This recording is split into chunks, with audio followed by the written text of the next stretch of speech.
Hoje, então, vamos continuar, né, a nossa conversa sobre a arte brasileira, né, agora a partir do descobrimento, né, do Brasil, e até o século XIX. Né. Eu vou fazer uma... Eu sei que vocês já passaram, né, nos módulos passados, pelo barroco e pelo neoclassicismo, né? Mas hoje eu preciso, assim, rever alguns pontos que são super importantes para, né? Porque, obviamente, o barroco vem da Europa para o Brasil, né? E eu preciso rever alguns pontos que são importantes para a gente entender o que aconteceu aqui, né? Bom, o barroco, assim, digamos, a arte, né, brasileira, que vai ser o grande estilo, o grande período, né, o barroco vai ser conhecido como o barroco brasileiro, ele vai acontecer, né, o seu ápice, mas 100 anos depois do que aconteceu, na Europa. Né? Na Europa, o barroco vai se dar, né, no século XVII e XVIII, mais ou menos, né? Óbvio que não, isso a gente estabelece limites históricos, né? Mas é um processo que, né, continua. Ou seja, praticamente no século XVI vai ser, né, o grande momento do barroco na Europa. E no Brasil, século XVI, 1600, né? E no Brasil, 1700 aqui, né, e especialmente numa região que vai se dar o barroco, o nosso barroco, né, com mais força. Digamos que, pela nossa história, né, a gente vai ficar meio, depois do descobrimento, de 1500, né, em diante, o Brasil, ou esse território, né, que vai se chamar Brasil, vai ficar meio em abandono, digamos assim, né? Aí Portugal vai decidir, né, trazer pessoas que vão, né, povoando o litoral brasileiro, né? Mas ainda não são exemplos assim muito fortes de arte, ou seja, né, vai ser a chamada arte colonial, que vai se ficar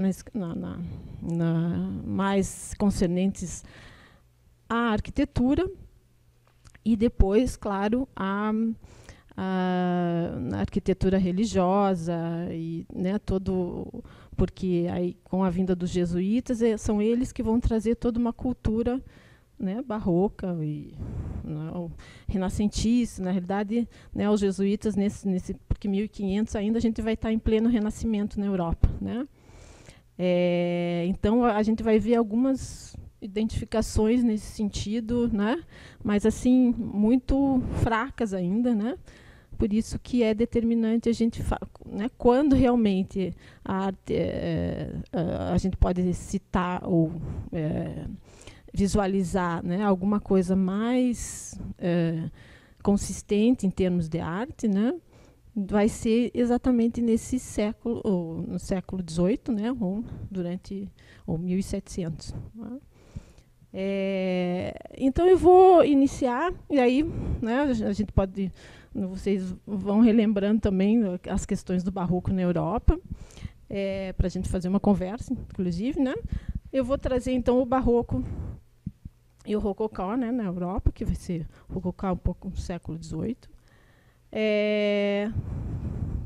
para a gente rever, então, o que foi esse, né, em termos expressivos, o que foi a constituição do barroco.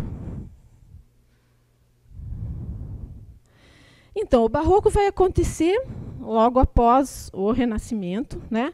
Vai ser praticamente uma reação ao Renascimento. Né? O Renascimento vai ser o período, então, que eles, né, chama-se assim, Renascimento, porque vai ser o renascimento dos parâmetros, né, dos modelos greco-romanos. E o barroco, né, dado também as questões que estavam acontecendo, né, sociais, econômicas, vai ser uma reação a esse ao que se pensava, ao racionalismo renascentista, né? Porque vai se entrar, então, nas incertezas de tempo e espaço. Veja, plenamente o que vai acontecer a descoberta das Américas em 1500, né? Então, né, o século XVI vai ser esse século né, que vai se ampliando a visão de mundo, né? Vai saindo desse eurocentrismo. E vão se ampliando também as incertezas, né, de espaço. Outra coisa importantíssima que vai acontecer para a mudança, inclusive, né, porque a arte vai responder às mudanças que acontecem, né, em termos sociais, políticos, econômicos. Né. A grande questão que vai acontecer é a Contra-Reforma, né, ou seja, quando a reforma protestante balança as estruturas da Igreja Católica até então dominante, né? E é interessante porque o Renascimento ele é mais ou menos uniforme em todos os países, né? O grande centro vai ser a Itália, né? Com os grandes artistas italianos, mas a ideia renascentista ela se espalha mais ou menos de forma homogênea pela Europa. O que não acontece com o Barroco. O Barroco ele não vai se alastrar, digamos assim, dessa forma homogênea.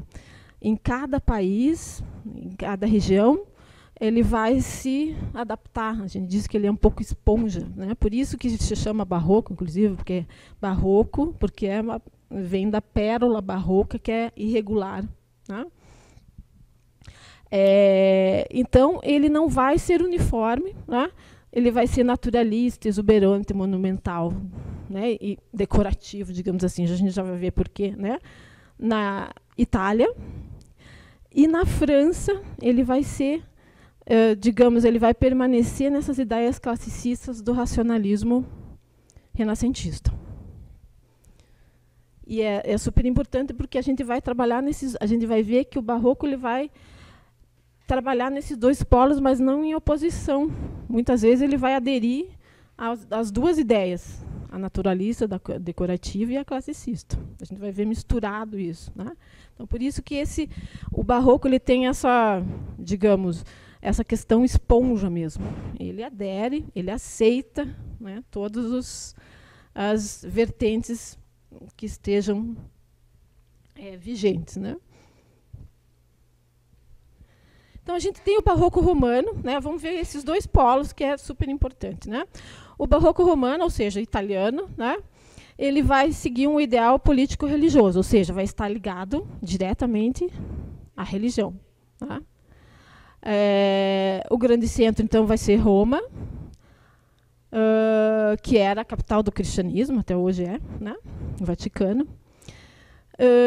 E o Papa Barberini, que era o Papa da época, vai querer fazer de Roma um centro artístico da Europa. Né? Já era com o Renascimento, né? E ele quer que, com a cisão então, que vai acontecer com a Contra-Reforma, com a Reforma Protestante, ele vai ainda mais querer que a Igreja Católica não perca esse poder. Né?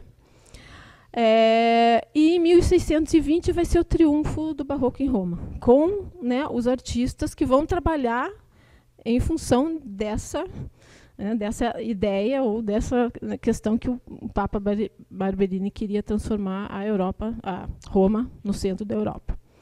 Né, que são Bernini, Borromini, Guarini, Caravaggio, o grande artista, né, que a gente já vai ver.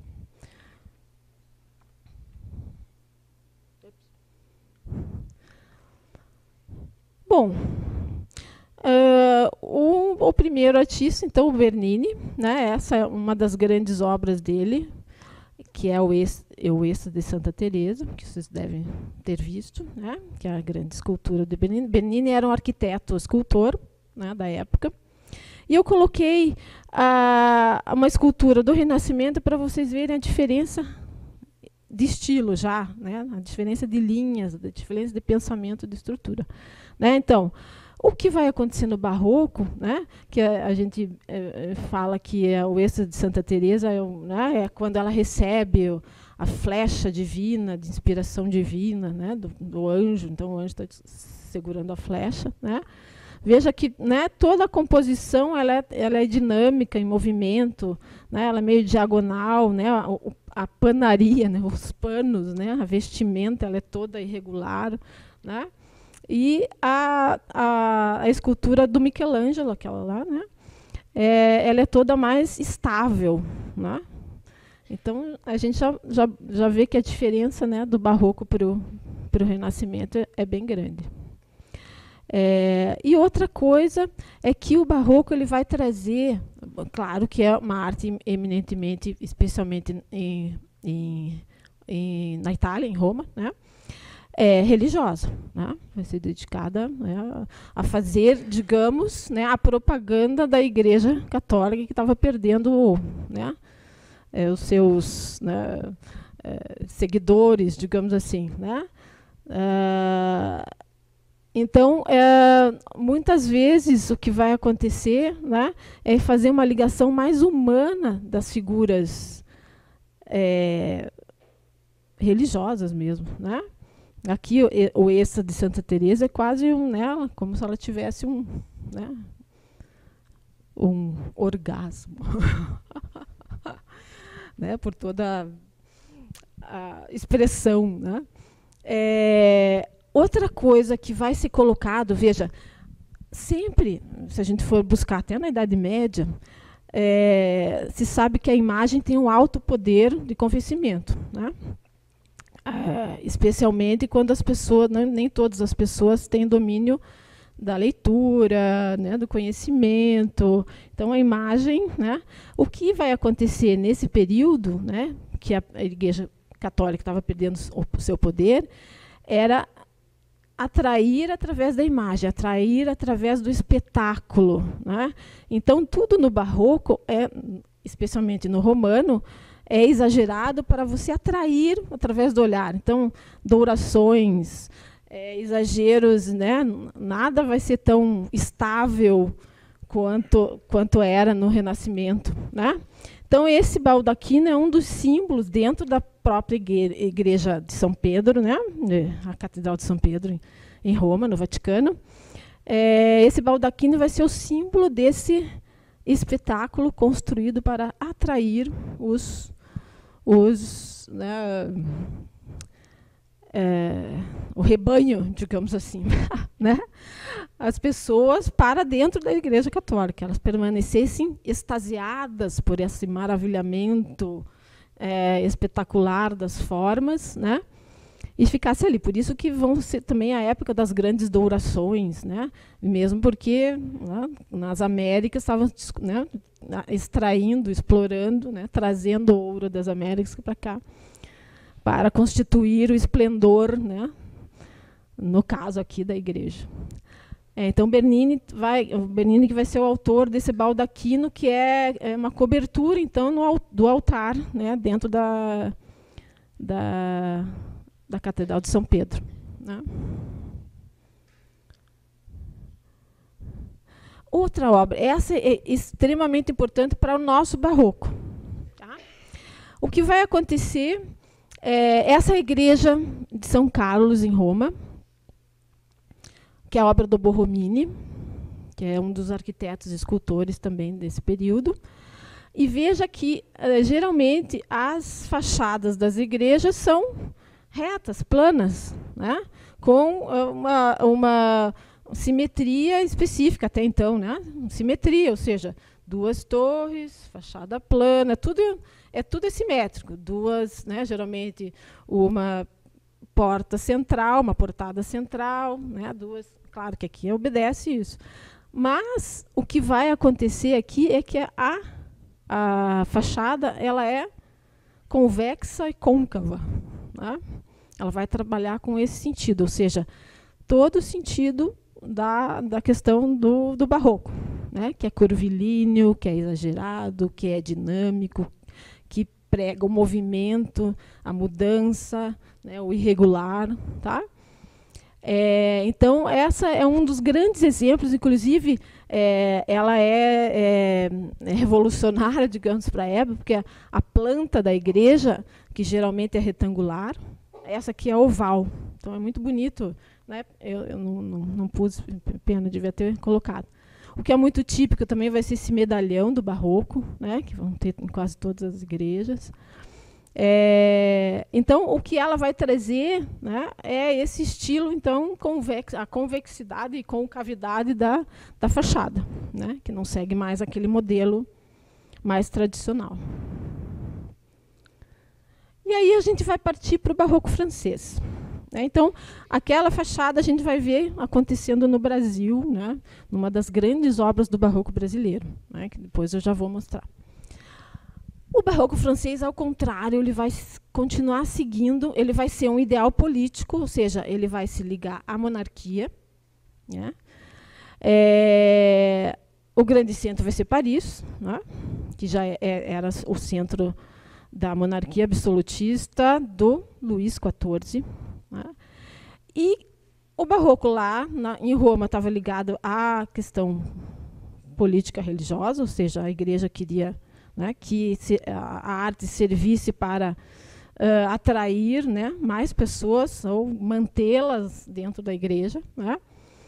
E aqui ela vai ser símbolo de um Estado absolutista. Então, ela vai ser usada para que Luís XIV seja representado como o grande chefe, né? Vai ser usado exatamente como instrumento para fundamentar, né, essas ideias do Estado. E vai ser a grande época que vão se fundar as academias, que são grandes centros difusores da cultura, então, dessa cultura absolutista. Né? Então, como é absolutista, essa monarquia de Luís XIV vai querer dominar tudo, ou seja, ele vai determinar para todas as áreas, políticas, econômicas e artísticas, o que deve ser feito. Né? Então, a academia vai ser um centro de difusão e de regras determinadas pelo rei, né? E pelo seu entorno, pelo seu séquito, né? Para controlar o que devia ser posto nas pinturas, nas imagens que seriam produzidas nesse período. Tá? Então, as duas grandes figuras que vão dominar, Poussin, que é o artista Poussin, que vai dar aulas, inclusive, na academia, e Lebrun, que vai ser o diretor dessa academia, que vai, então, vai ser a ligação direta com Luís XIV para que se obedecessem nessas padronizações. Né, na arquitetura, né, o grande exemplo vai ser o Palácio de Versailles, né, que é diferente do barroco, ele vai ser muito mais estável, né, de uma arquitetura ligada ainda às ideias renascentistas, né, bem simétrico, estável. Né. Aqui eu coloquei algumas coisas que eu já falei. A arte barroca, então, vai ser essa reação, essa pretensão racionalista do Renascimento, né, que achava que poderia dominar, né, com o pensamento racional todas as questões, né, ambientais, ou seja, de entendimento do mundo. O barroco, já falei dessa ideia, já na Europa, dessa ideia misturada, ou seja, ele adere a todas essas ideias que estavam acontecendo. Ele vai acontecer de forma um pouco diferente em cada país, né? Não vai ser tão estável quanto foi o Renascimento. E ele vai surgir, então, nesse período em que se questionava essa ideia, então, de se você se inserir nesse mundo harmonioso, compreensível, né, estável, determinável do Renascimento. Né? Aqui eu trago outra imagem do Renascimento para a gente ver o paralelo da diferença. Então, a Santa Ceia de Leonardo da Vinci, que é um dos símbolos ícones, né, do Renascimento. né? Então, aqui a gente vê toda a questão da estabilidade e do domínio do espaço, né? O que ele representa aqui? A Santa Ceia. Né? Mas veja, a linha horizontal é uma das linhas dentro da composição, a linha mais estável, né? Ou que com menos movimento, né, visual do que qualquer uma das outras, que seria, né, as outras duas, a vertical e a diagonal, né? Então, ele estabelece uma horizontal muito bem, né, colocada, né, que é a mesa onde estão os personagens da Santa Ceia. Cristo está exatamente no centro da composição, ou seja, estabelece então um eixo simétrico, né? O mesmo número de figuras que está à direita é o mesmo número de figuras que está à esquerda. A mesma coisa acontece no ambiente, as janelas, ou seja, né, realmente ele estabelece um eixo simétrico onde tudo fica igual de ambos os lados. Claro que a movimentação, um pouco das figuras, isso estabelece né, uma certa movimentação, uma certa dinâmica. E outra coisa é o domínio do espaço, ou seja, ele determina esse espaço, né? Eu consigo ver lá o fundo da igreja, não sei, do templo, né? Tudo é harmônico, né? É uma luz que ilumina a todos, né? E em todo o espaço, né? Que a gente chama de luz difusa. Tudo é claro, né?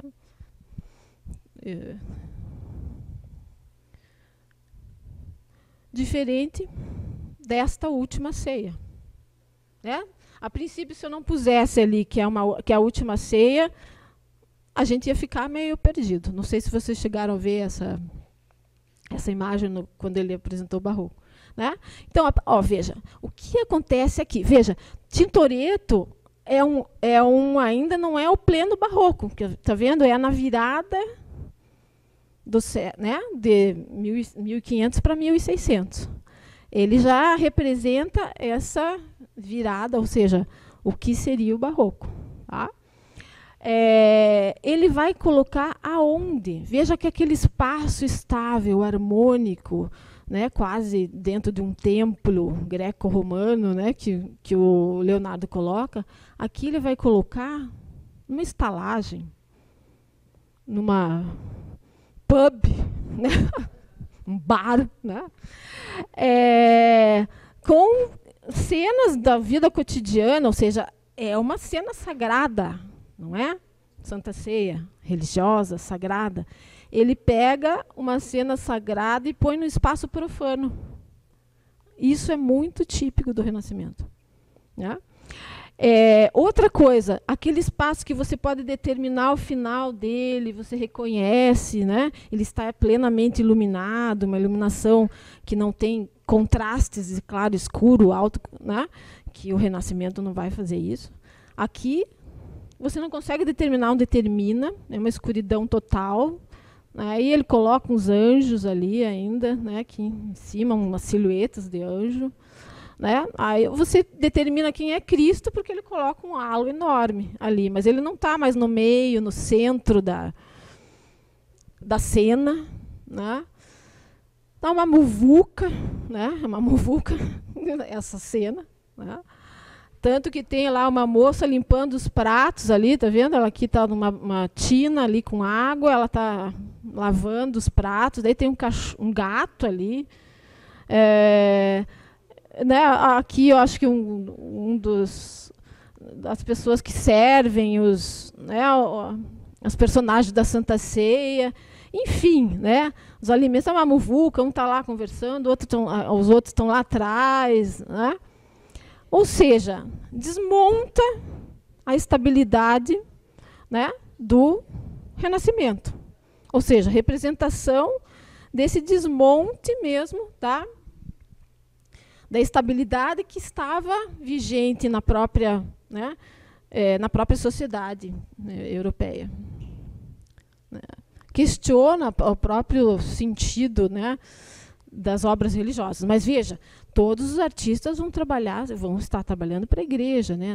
Isso aqui, né? A gente está falando de um período que o artista não tinha liberdade, assim, vou pintar né, o que eu quiser, não, né? Então as cenas eram religiosas, mas, né, com essa vertente, especialmente na Itália, né? Com essa vertente profano-religiosa, né? Então, quais vão ser as características do barroco? Forte contraste claro e escuro, isso é importantíssimo, a gente já viu, né? Que essa é uma diferença gritante, né, com relação ao Renascimento. A profundidade, a ilusão de espaço ilimitado. Quando eu escureço o espaço, que eu não consigo determinar onde é que ele está terminando, né? Então, e também tem a ilusão de espaço ilimitado, outra forma que eu já vou mostrar para vocês, que é a visão em escorço, né? Mas já vai aparecer numa das imagens. Instabilidade, dinamismo, né? A gente já viu que ele estabelece, né, na anterior, né, o eixo não é mais horizontal, né? Veja que é diagonal, né? E a diagonal é das 3 linhas a mais dinâmica, a que dá movimento, né? E tudo se movimenta aqui, né? Um entra, outro sai, outro... E especialmente ele determina uma dinâmica com a linha diagonal, tá? Então essa é uma das características também das composições barrocas, romanas, né, ou italianas.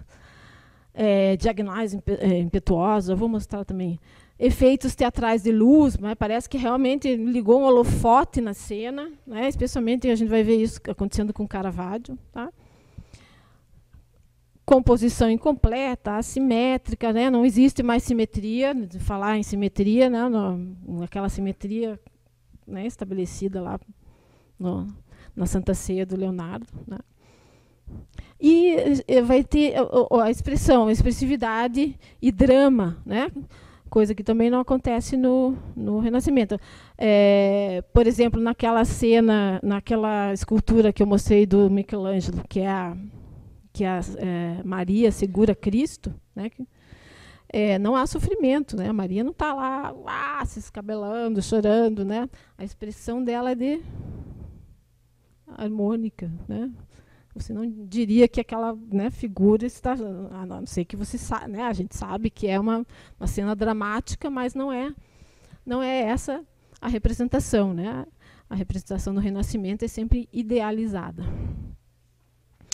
Bom, então aqui eu coloquei alguns artistas, né, tanto italiano quanto os artistas do Rubens, por exemplo, que é dos Países Baixos, né, vão trabalhar nessa linha então desse barroco exagerado, dramático, né? Então todas as cenas religiosas, que serão sempre, né, vão trabalhar com essa questão. Olha, todas não tem a diagonal, né, a linha diagonal, né? Tanto aqui tem 2, inclusive, né? Na crucificação de São Pedro, uma aqui e outra aqui. Tá? As figuras têm expressões dramáticas. Tá? Veja o contraste, alto contraste de claro e escuro.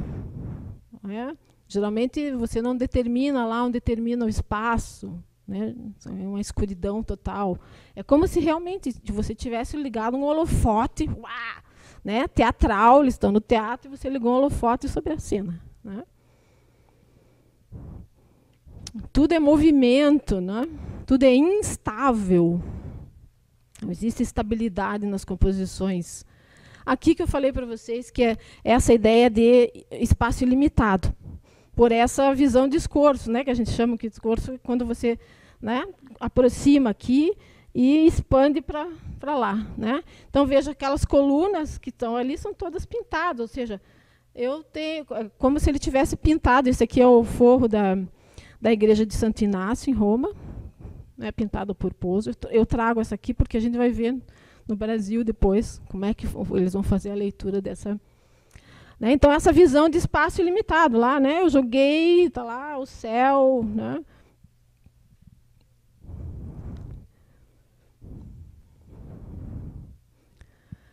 E veja a diferença. Esse aqui é o Poussin, que é do barroco, os temas ainda religiosos, né? Mas é o Poussin, que é do barroco francês. Tudo é mais estável. Olha lá, onde é que eles colocam, idealizado, né? Onde é que eles colocam a cena, né? Se o barroco italiano coloca a cena num pub, no profana, né?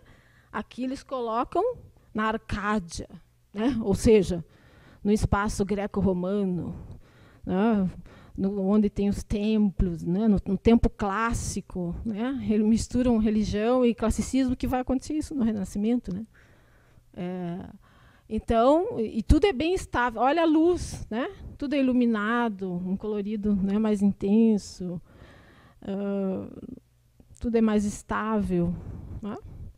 Estão seguindo ainda as ideias classicistas mesmo. Isso está acontecendo na mesma época, né? 1648.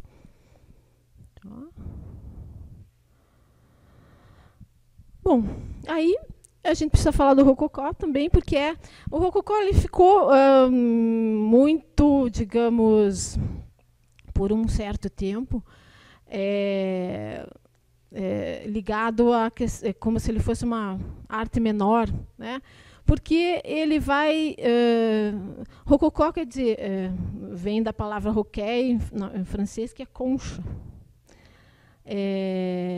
E era muito típico nos jardins da aristocracia mesmo, construir umas grutas artificiais, né? Umas fontes com grutas, onde se colavam conchas para simular, né? Se fosse o mar, enfim. Então vem dessa ideia então, do roquet. O Rococó ele vai acontecer na aristocracia, né? Que queria tirar um pouco esse aspecto solene, palaciano de Luís XIV, né, do Luís XIV, da era do Luís XIV, né? Então, como ele vai estar ligado a essa aristocracia que pregava, digamos assim, a alegria de viver, os prazeres da vida, né? Depois a gente vai ver que vai surgir aí um gênero de pintura que vamos chamar as festas galantes, né? Então, ele vai ficar meio... digamos, é um estilo que vai se ligar muito à questão decorativa, né? Porque ele vai então para dentro desses espaços aristocráticos, né? E a ornamentação, que ficou muito tempo ligado ao excesso, o Rococó é o excesso do barroco, é o excesso do excesso. Não, pelo contrário, ele é uma ornamentação um pouco mais leve, né? E vai ficar muito ligado às artes decorativas, por isso que ele muitas vezes ficou considerado como uma coisa menor, né? Como se fosse um final de um barroco meio decadente, né? Porque também ele vai perdurar por um certo tempo, ele vai pegar até Luís XVI, né? E Luís XVI vai ficar muito conhecido como um rei que vai ser depois guilhotinado, né? Então, essa sociedade que vai estar em torno de Luís XVI uma sociedade frívola, que não se preocupava com questões nenhuma, né? Que não fossem os prazeres da vida, né? Mas como estilo, né? Como estilo decorativo, ele é um pouco mais leve do que o barroco. Aqui, então, uma pintura, né, que é um dos famosos artistas franceses. Eu esqueci de dizer que é um estilo francês. Vai surgir na França, é claro, falando do Luís XIV, mas mas eminentemente francês. Tá? Então, o Watteau vai ser um dos grandes, né, ele que vai fazer muitas dessas pinturas que são paisagens, ou seja, o gênero das festas galantes sempre é uma paisagem, né, muito clara, né, muito harmônica, e aí as pessoas sempre estão em festa, né, se divertindo, né, sempre tem grupamentos de pessoas ali, né, se divertindo. Aqui, então, eu pus uma decoração interior, já em Portugal, porque o Portugal vai acontecer uma coisa interessante. O barroco, como Portugal e Espanha, ou seja, a Península Ibérica, é extremamente católica, né? Mas há uma rigidez um pouco, né? Não vai ser aquela, o barroco não vai se dar com aquela exuberância, digamos assim, italiana, né? Porque especialmente Portugal é muito mais restrito, né, a essas exuberâncias.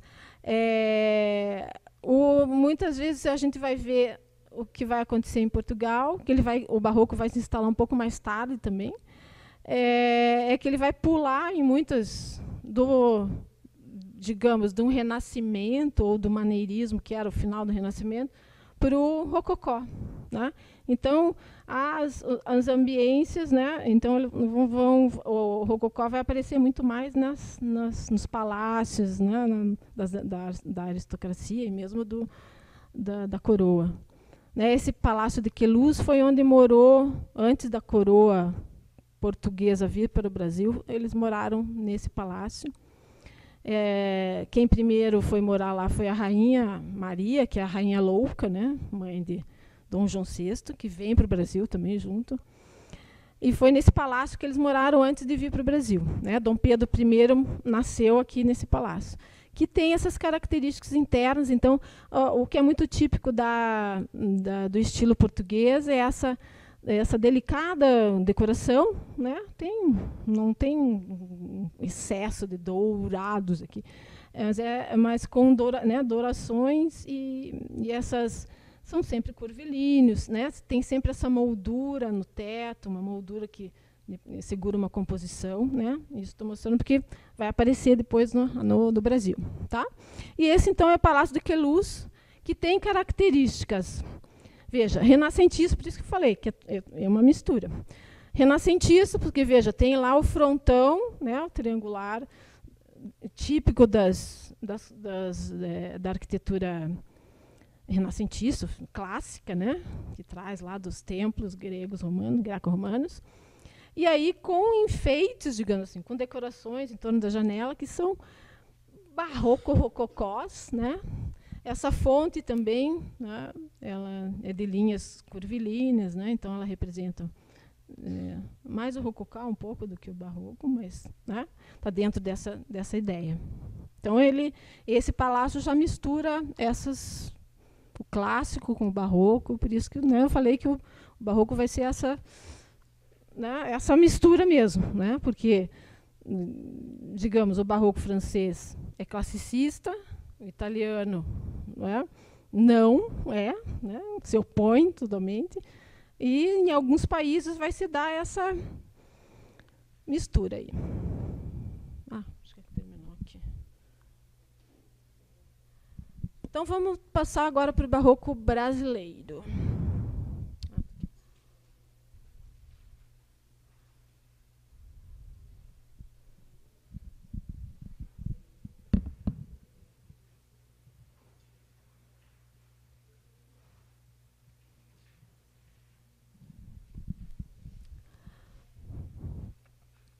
Não, esse não é barroco brasileiro. Errei. Esse é do século XIX.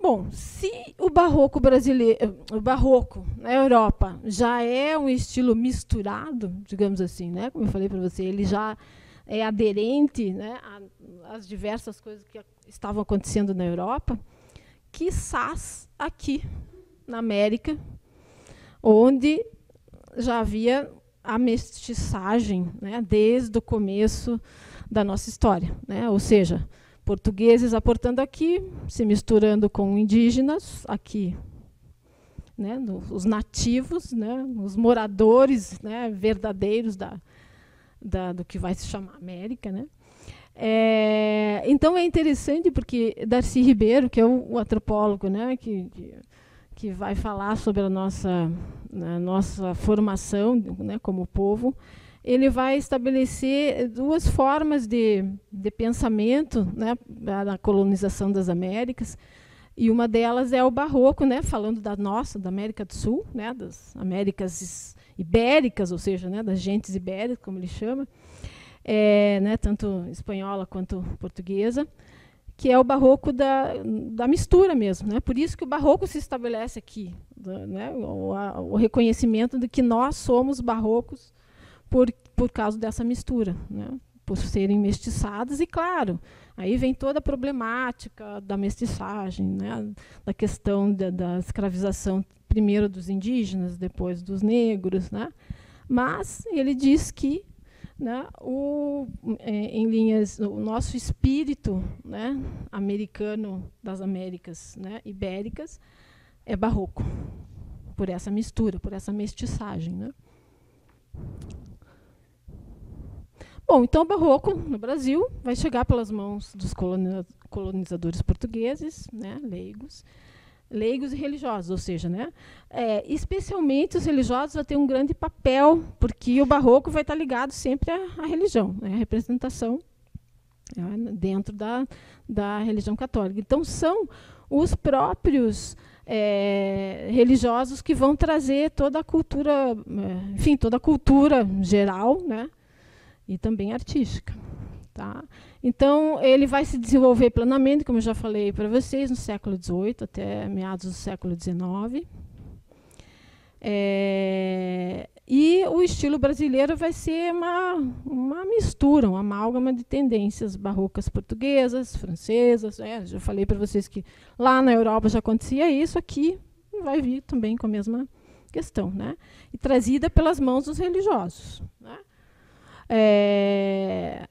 Então, vai ser esse barroco português, francês, italiano, vai misturar essas três. Veja, Portugal, até metade do século de 1600, mais ou menos, né, no século XVII, ele pertencia à Espanha, né? Portugal se liberta da Espanha, né, na metade do século XVI.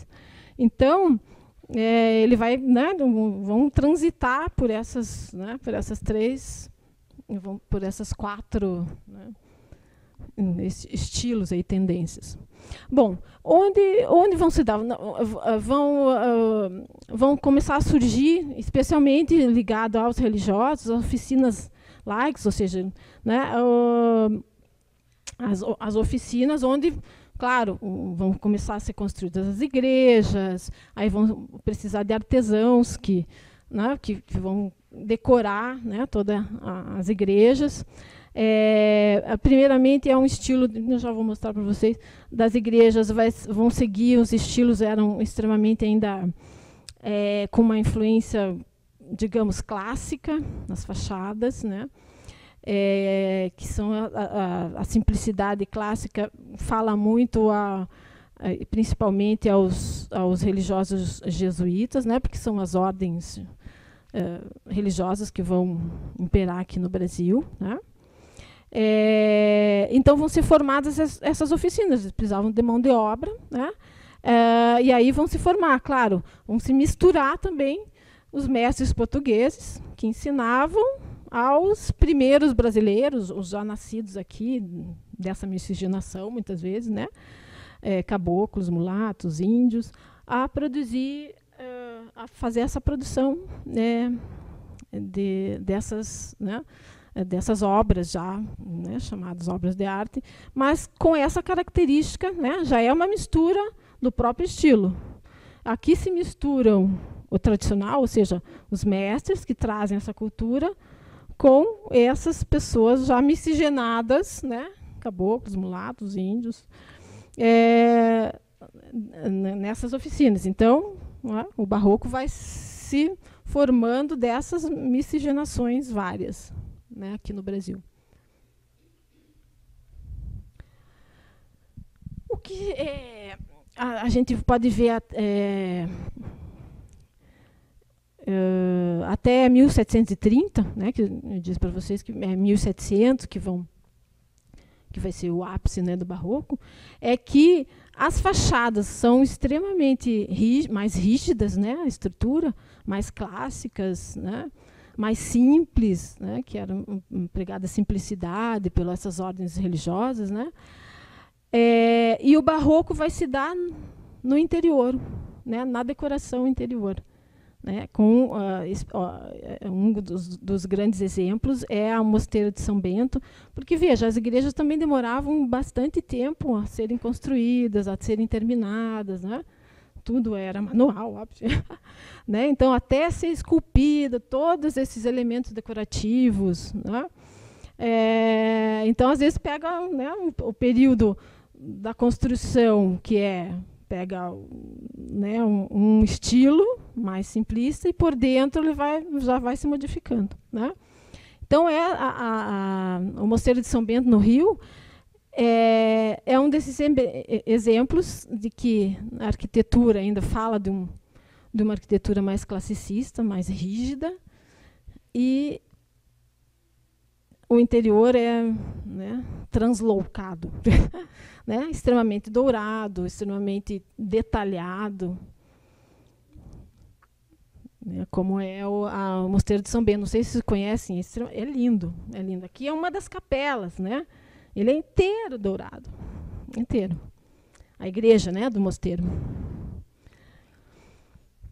Outro exemplo é a Catedral Basílica de Salvador, que é uma fachada.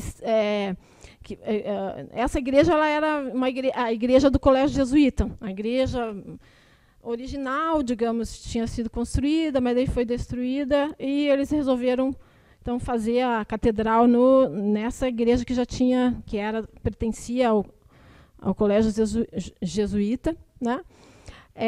E também vai acontecer a mesma coisa, né? Porque daí até, né, eles vão pegar a transição, né? Então é uma fachada extremamente clássica, né? Simples, né?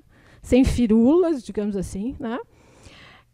E dentro é extremamente dourada.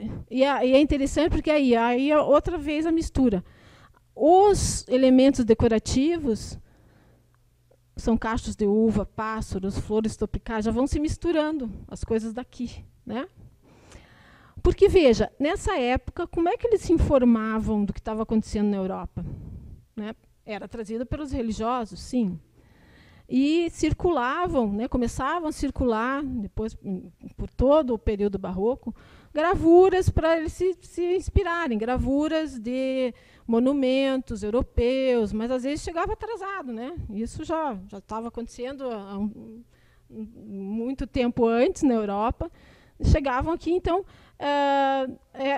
eram interpretadas aqui, né, com os elementos daqui, né, e essa que é a originalidade do barroco brasileiro, né?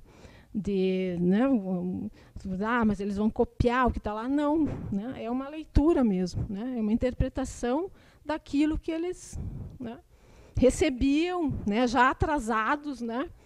Então essa realmente vai ser mesmo essa questão, né, de ser uma fachada clássica, simplíssima, e por dentro está o excesso, né?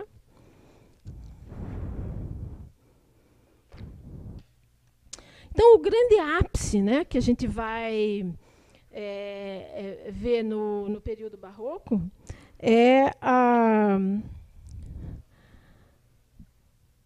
que vai acontecer, né, na mão de duas figuras, de dois artistas, né, fantásticos, né, que vai ser quando a gente vai para o interior. Porque, veja, esse barroco estava acontecendo, obviamente, que aconteceu primeiro no litoral, porque foi o primeiro litoral que foi povoado, digamos assim, né? E tinha mais facilidade de comunicação com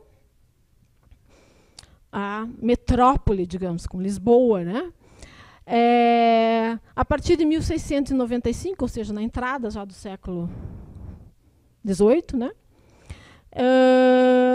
Isso vai começar a se interiorizar, ou seja, né, com a descoberta das minas, vão começar os povoamentos, especialmente em Minas Gerais, óbvio, né? Então, com a descoberta das minas de ouro e diamante. A gente pensa que a história do Brasil sempre foi feita de exploração, né? O português não estava aqui muito, né, para ficar por aqui e construir uma cultura, né? Estava para, né, explorar. Aliás, todas as nações, né, europeias viam as Américas como, né? Então, nesse período, que vai ser, né, que vão aparecer também as figuras extremamente originais, né, que vão ler, então vão interpretar tudo que eles recebiam de informação possível, né, de uma forma extremamente original, tá? Aqui também eu fiz questão de pôr, porque a partir de 1763 o Rio de Janeiro vai ser a capital, né? Então ela que vai ser o centro, digamos, né? Mas ela era ainda uma vilinha meio acanhada, né? Mas enfim, ela que vai ser o centro, né? As pessoas vão começar a correr lá quando querem informações mais apuradas, né, sobre o que está acontecendo na Europa. Então, aqui eu falo que o barroco viaja para o interior, né, por essa razão. O barroco mineiro, então, vai ser o ápice do nosso barroco. Especialmente em 1760, o barroco vai atingir o auge em Minas Gerais pelas mãos, então, desses dois artistas, Aleijadinho e Mestre Ataíde. Aleijadinho na arquitetura, escultura, e o Mestre Ataíde na pintura. Obviamente, os dois vão estar ligados à construção de obras religiosas, né? Sempre nesse sentido, tá? E as duas grandes obras-primas vão ser a igreja de... Já está na hora? Não? Tá. A igreja de São Francisco, de Ouro Preto, e o Santuário de Bom Jesus de Matozinhos, em Congonhas do Campo. Quem conhece? Lindas, né? Então, vamos lá. Essa obra é assim um primor de delicadeza e originalidade, né? Veja, nessa época, como eu falei para vocês, Aleijadinho, né, eu vou mostrar depois para vocês. Então, a igreja de São Francisco é um dos ícones do nosso barroco. Aleijadinho vai criar as esculturas, né, tudo que for esculpido, e o Mestre Ataíde, as pinturas, né, como eu já falei. Ela vai ser extremamente original, porque ela vai jogar essa fachada, enfim, plana, que ela ainda faz referência às fachadas